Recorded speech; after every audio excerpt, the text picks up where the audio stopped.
ભારતીય સશસ્ત્ર દળોએ કસરત પૂર્વી પ્રહરમાં બેજોડ લડાકુ ક્ષમતાઓનું પ્રદર્શન કર્યું. સૈન્ય શક્તિના અદ્ભુત પ્રદર્શનમાં ભારતીય સેનાએ નૌકાદળ અને વાયુસેનાએ સફળતાપૂર્વક કસરત પૂર્વી પ્રહારનું આયોજન કર્યું. અરુણાચલ પ્રદેશના પડકારજનક પ્રદેશોમાં યોજાયેલી આ સંયુક્ત કવાયત વાસ્તવિક પરિપ્રેક્ષ્યોમાં ભારતીય સશસ્ત્ર દળોની બેજોડ લડાકુ ક્ષમતાઓનું પ્રદર્શન કર્યું. 18 નવેમ્બર 2024ના રોજ પૂર્ણ થયેલી 9 દિવસની આ કવાયતમાં ચોક્કસ હુમલા, અદ્યતન ટેકનોલોજી અને હવા, જમીન અને સમુદ્રમાં નિખાલસ સંકલન દર્શાવવામાં આવ્યું.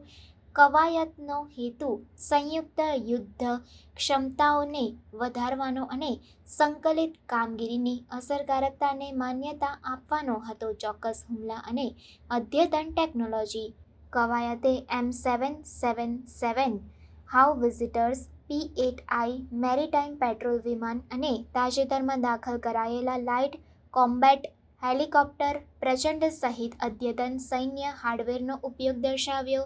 સ્વોર્મ ડ્રોન અને લોઇટરિંગ મ્યુનિશન્સ જેવા આધુનિક યુદ્ધ શસ્ત્રોને પણ કામગીરીમાં સંકલિત કરવામાં આવ્યા હતા.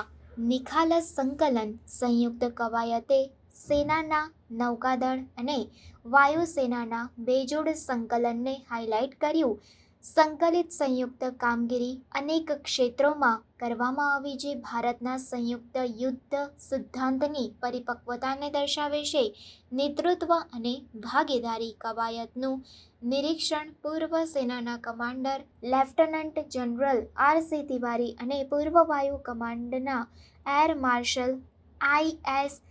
વાલિયાએ કર્યું હતું. તેમની હાજરીએ સેનાઓ વચ્ચેના સંકલનને વધારવા માટે સંયુક્ત માળખા અને મિકેનિઝમના મહત્વને રેખાંકિત કર્યું. સંચાલન સફળતા ત્રિસેવા લડાકુ મુક્ત પતન કામગીરી અને અન્ય જટિલ કસરતોની સફળ અમલવારીએ ભારતીય સશસ્ત્ર દળોની બેજોડ ક્ષમતાઓનું પ્રદર્શન કર્યું. કવાયતે સંચાલન સફળતા માટે આવશ્યક વિકસિત નાગરિક સૈન્ય સંકલનને માન્યતા આપી.